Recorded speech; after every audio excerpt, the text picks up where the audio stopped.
سحری صحارا کی تپتی ریت کے نیچے ایک ایسا راز دفن ہے جو پچھلے 3000 سالوں سے انسانی ذہن کو حیران کیے ہوئے ہے۔ یہ کہانی موت کی نہیں بلکہ موت کے بعد شروع ہونے والے ایک پراسرار اور خوفناک سفر کی ہے۔ ذرا تصور کیجئے ایک اندھیرے اور گہرے کمرے کا جہاں صدیوں سے خاموشی چھائی ہوئی ہے۔ وہاں ایک جسم رکھا ہے جو لمبی پٹیوں میں لپٹا ہوا ہے اور اس کے دل کی دھڑکن صدیوں پہلے رک چکی ہے۔ لیکن قدیم مصر کے لوگوں کے لیے یہ صرف اختتام نہیں تھا۔ ان کا یقین تھا کہ اصل آزمائش تو اب شروع ہوئی ہے، جہاں ہر موڑ پر خطرناک شیاطین اور پراسرار طاقتیں روح کا انتظار کر رہی ہیں۔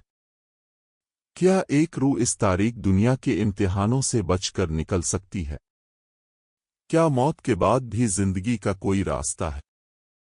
اس سوال کا جواب ان ممیوں کے ساتھ ان کی قبروں میں ہمیشہ کے لیے خاموش ہو گیا۔ اس عجیب اور خوفناک سفر کی تیاری انسان کی موت سے بہت پہلے شروع ہو جاتی تھی۔ مصری لوگ اپنے مردوں کو محفوظ رکھنے کے لیے کسی بھی حد تک جا سکتے تھے۔ ان کا ماننا تھا کہ روح کو دوبارہ زندہ ہونے کے لیے ایک مضبوط جسم کی ضرورت ہوتی ہے۔ ممی بنانے کا عمل نہایت تکلیف دہ اور پراسرار تھا۔ سب سے پہلے ایک لمبا لوہے کا آک ناک کے راستے دماغ تک پہنچایا جاتا اور دماغ کو ٹکڑوں میں نکال لیا جاتا۔ قدیم مصری سمجھتے تھے کہ دماغ کی کوئی خاص اہمیت نہیں، لیکن دل کو ہمیشہ جسم کے اندر ہی چھوڑا جاتا تھا، کیونکہ ان کے مطابق دل ہی انسان کی عقل، یادوں اور جذبات کا مرکز تھا۔ جسم کے باقی اعضاء نکال کر خاص برتنوں میں رکھے جاتے جنہیں کینوپک جارز کہا جاتا تھا۔ پھر جسم کو 40 دن تک نیٹرون نامی قدرتی نمک میں خشک کیا جاتا۔ جب جسم مکمل طور پر سوکھ جاتا تو اسے خوشبودار تیلوں اور مصالحوں سے مل کر ریشم اور کپڑے کی پٹیوں میں لپیٹ دیا جاتا۔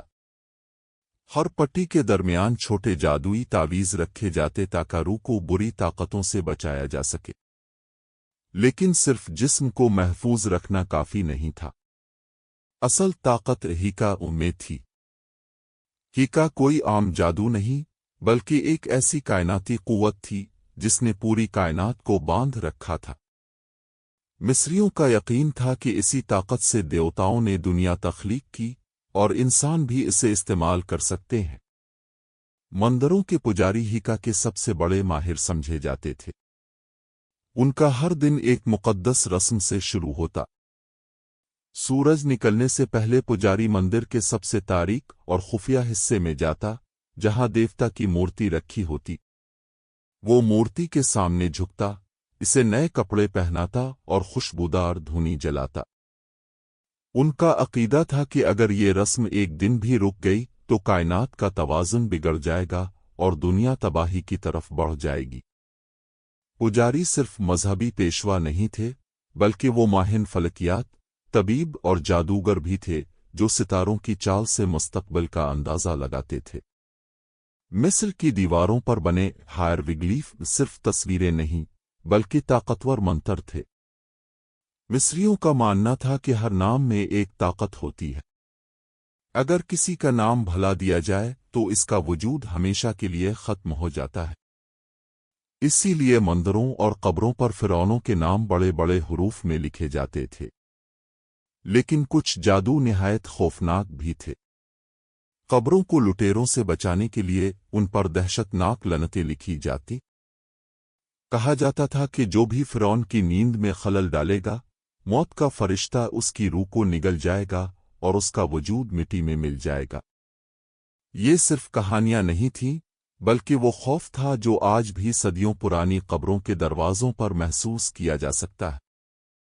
زندگی اور موت کے درمیان اس جنگ میں دریائے نیل سب سے اہم کردار ادا کرتا تھا۔ نیل کے بغیر مصر صرف ایک بنجر صحرا ہوتا۔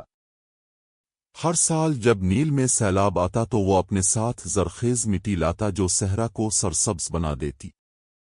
مصری اسے امات یعنی قدرتی توازن کا حصہ سمجھتے تھے۔ جب کھیت پانی میں ڈوبے ہوتے تو ہزاروں کسان فرعون کے لیے اہرام اور مندر تعمیر کرتے۔